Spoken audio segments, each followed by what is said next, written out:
Welcome to this video tutorial. Topic included in this video tutorial is semiconductor memories. The semiconductor memories are mainly classified into two, RAM and ROM. RAM stands for random access memory. The ROM stands for read-only memory. ഈ video tutorial ഉൾപ്പെടുത്തിയിരിക്കുന്ന RAM മെമ്മറിയെക്കുറിച്ചാണ്.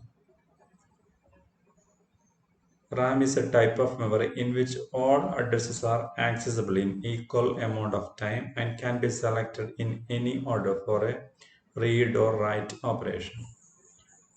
RAM full form random access ആണ്. Random access എന്ന് പറയാൻ കാരണം ഇതാണ്. ആ മെമ്മറിയിലെ ഏതൊരു ലൊക്കേഷനും ഒരു പർട്ടിക്കുലർ ടൈം കൊണ്ട് ഒരു സ്പെസിഫിക് ടൈം കൊണ്ട് ആക്സസ് ചെയ്യാൻ കഴിയും. എന്നാൽ ലൊക്കേഷൻ്റെ അഡ്രസ്സുമായിട്ട് ഇൻഡിപെൻഡൻ്റ് ആണ് ആ പെർട്ടിക്കുലർ ലൊക്കേഷൻ ആക്സസ് ചെയ്യുന്ന time.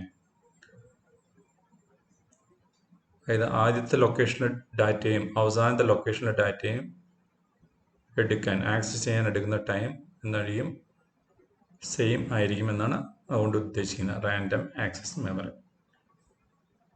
All RAMs have both read and write capability. എല്ലാ റാം മെമ്മറിക്കും റീഡ് ചെയ്യാനോ റൈറ്റ് ചെയ്യാനുള്ള കഴിവുണ്ട്. RAMs are volatile memories. RAM ഉപയോഗിക്കുന്നത് ടെമ്പററി സ്റ്റോറേജ് ഓഫ് ഡാറ്റയ്ക്കാണ്, പെർമനൻറ്റ് സ്റ്റോറേജ് അല്ല. അതായത് റാമിൽ സ്റ്റോർ ചെയ്തിരിക്കുന്ന ഡാറ്റ DC പവർ സപ്ലൈ അല്ലെങ്കിൽ DC പവർ സപ്ലൈ ഓഫ് ചെയ്താൽ നഷ്ടപ്പെടും. RAMs are volatile memories, that is data stored in the RAM cell is lost when power supply is turned off. A RAM is typically used for short time data storage because it cannot retain stored data when power is turned off. Computer സിസ്റ്റത്തിലൊക്കെ RAM ആണ് primary memory അല്ലെങ്കിൽ main memory ആയിട്ട് ഉപയോഗിക്കുന്നത്. ഇപ്പോൾ normally ഉപയോഗിക്കുന്ന റാമിൻ്റെ size 4 GB ആണ്. RAMs are again classified into two, static RAM and dynamic RAM. Static RAM is also known as SRAM. Dynamic RAM is also known as DRAM. Number one, static RAMs use flip-flops as storage elements and can therefore store data indefinitely as long as DC power supplies is supplied. Storage element, that means storage element is SRAM is flip-flops. Number two, dynamic RAMs use capacitors as storage elements and cannot retain data very long without the capacitors being recharged by a process called refreshing. Dynamic RAMിൽ data store ചെയ്യുന്ന കപ്പാസിറ്ററിലാണ്. Capacitor discharge ചെയ്യുന്ന process ഉണ്ട്. കുറച്ച് time കഴിയുമ്പോൾ അതിൽ store ചെയ്തിരിക്കുന്ന energy discharge ചെയ്ത് പോകാൻ സാധ്യതയുണ്ട്. അതുകൊണ്ട് അതിൽ സ്റ്റോർ ചെയ്യുന്ന ഡാറ്റ നഷ്ടപ്പെടാതിരിക്കണമെങ്കിൽ എന്ത് ചെയ്യണം? പെർട്ടിക്കുലർ ടൈം ഇൻ്റർവെല്ലിൽ കപ്പാസിറ്റർ ചാർജ് അപ്ലൈ ചെയ്ത് ആ വോൾട്ടേജ് നിലനിർത്തേണ്ടതുണ്ട്. That process is known as refreshing.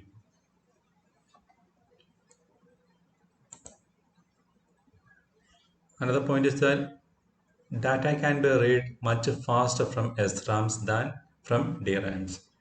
SRAM flip ആണ് ഉപയോഗിക്കുന്നത്, അതുകൊണ്ട് തന്നെ അതിൻ്റെ സ്പീഡ് കൂടുതലാണ്.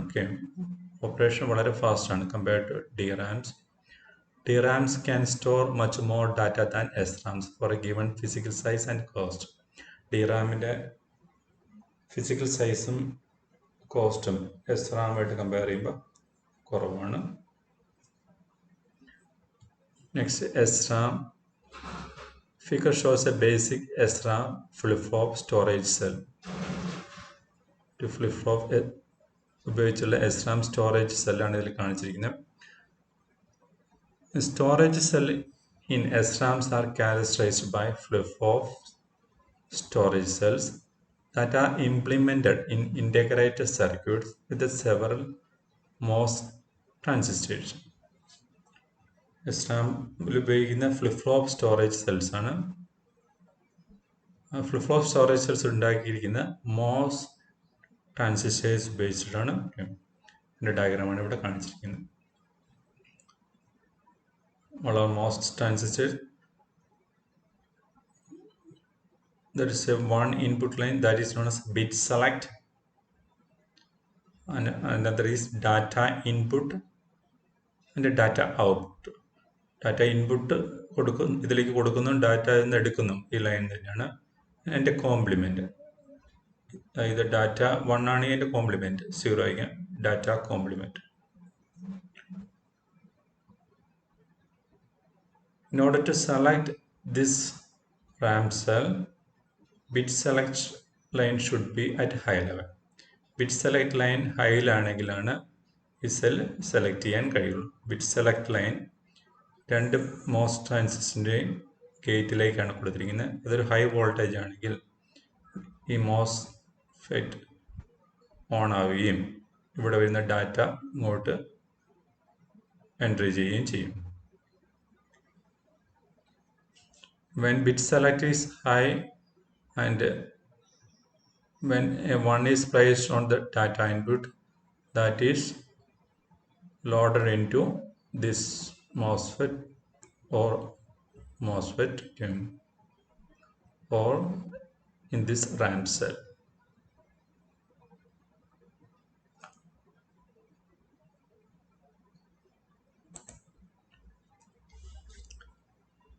Basic static memory cell array is shown in this figure.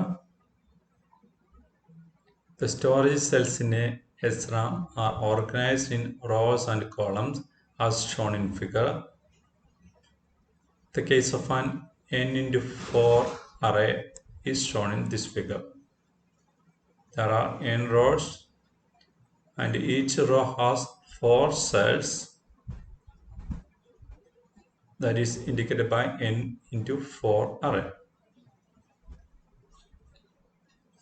All the cells in a row share the same row select line. ഒരു റോയിൽ 4 cells ആണ്. ആ 4 സെൽസിനും ഒറ്റൊരു സെലക്ട് ലൈനേ ഉള്ളൂ. അങ്ങനെ ഓരോ റോയ്ക്കും ഓരോ സെലക്ട് ലൈൻസ് ഉണ്ട്. That is row select 0, row select 1, etcetera up to row select n. Each set of data and data complement lines go to each cell in a given column. ഒരു കോളത്തിലെ എല്ലാ സെല്ലിലേക്കും data and data complement line പോകുന്നുണ്ട്, connect ചെയ്തിട്ട്, and are connected to a single data line that serves as both an input and output through the data input and output buffers.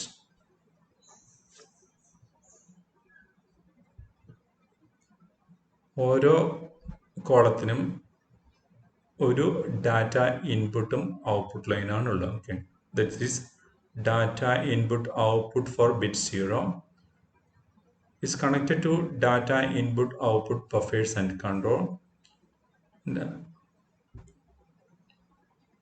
From the data buffer, there are 2 lines goes into the inputs of each memory cell. These are data line, these are data complement line. Okay. That is given here. Each set of data and data complement lines go to each cell in a given column and are connected to a single data line that serves as both an input and output, data input and output through the data input and data output buffers.